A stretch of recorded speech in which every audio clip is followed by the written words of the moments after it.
Hey everybody, I got a 2007, I believe it's a 7, it's the first year of these, but this is a Yamaha C3 scooter.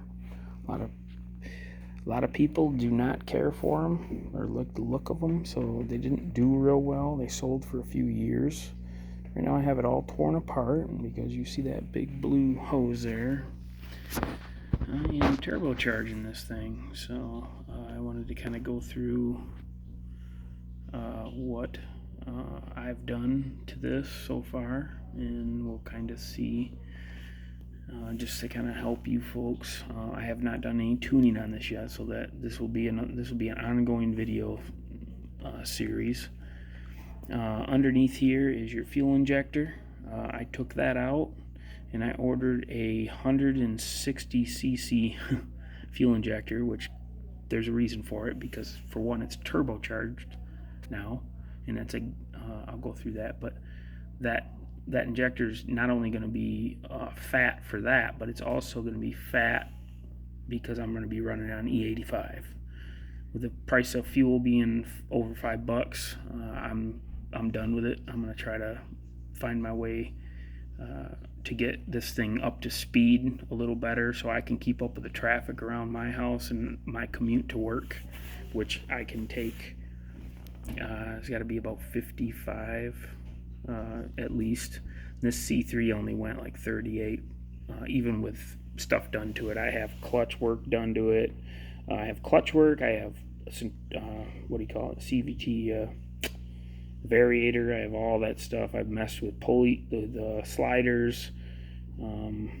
I have not changed gears in the back, but I have changed springs and stuff for the clutch, but I've not changed the actual gearing, so that's going to be like probably something I'll have to do to get it to go that fast, probably. But okay, so let's get on to the goodies here. So I have a big fuel injector in there. Now my pump may not keep up. I may have to I have an aftermarket pump I can put in place of that and put a sock in it and hopefully get it to fit.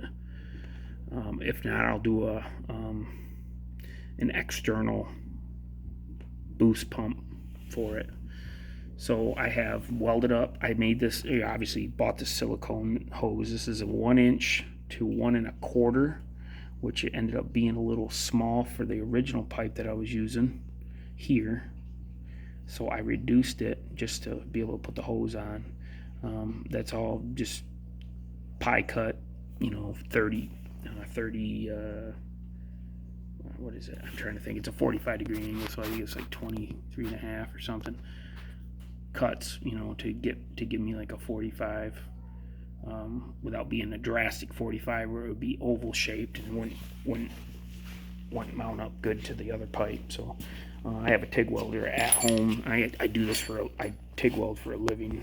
Well, I used to full time. Now I do it part time. So but anyway, the matchup of this pipe wasn't that great, so I don't have the best welds I've ever done or anything, but they're respectful. They're just not the greatest. Plus, I'm using my welder that I use at home is a cheaper one compared to the one I use at work. It's like a Miller, But anyway, here's a turbo. It's a Garrett. I think it's a 0632CZ, so it's the smallest turbo they make. It's tiny.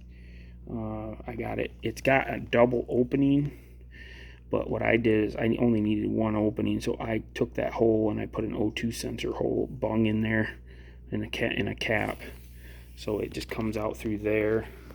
Actually, here, let's do it this way. It comes out through the bottom.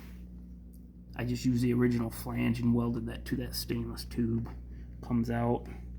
Got an O2 sensor bung. Another O2, or actually that's a EGT bung.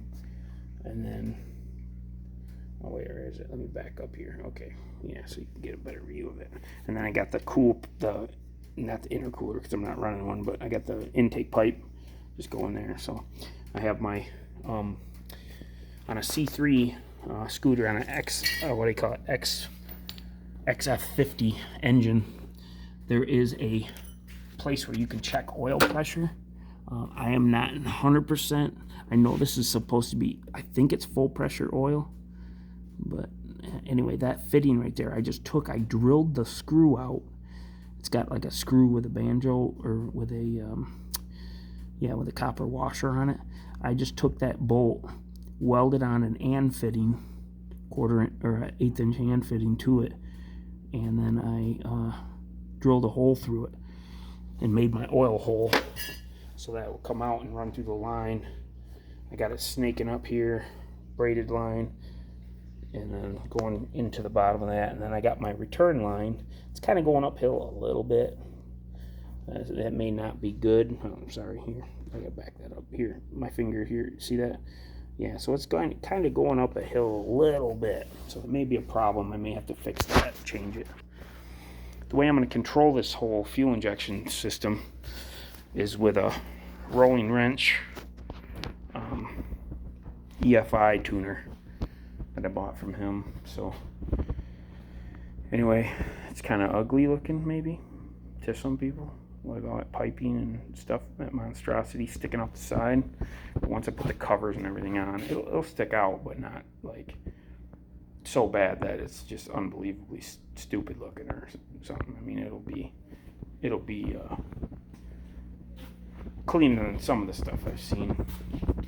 So anyway, I got the flange. I'm drilling that out right now for the back of the turbo. So like right there, that flange will come out, and then I'll have a muffler kind of going like that, straight out. So just a shorty little muffler. I'm trying to find the shortest one I can get, but it shouldn't be too loud because of the turbo quieting it down so much. Anyway, that's my video for the first one. I'll let you know. I'm gonna put the tuner on, and I'll let you know how that goes and show you that after I get it done. And then we'll start putting the plastic and the stuff back on it once I get the muffler on. I'm gonna actually put that on yet, because I put the muffler on, but I put the plastic on because I want to tune it, and I don't want to have all that stuff back on there in case I got to take something apart. It's kind of a hassle. Anyway, thanks for watching. I will make more videos. Just bear with me.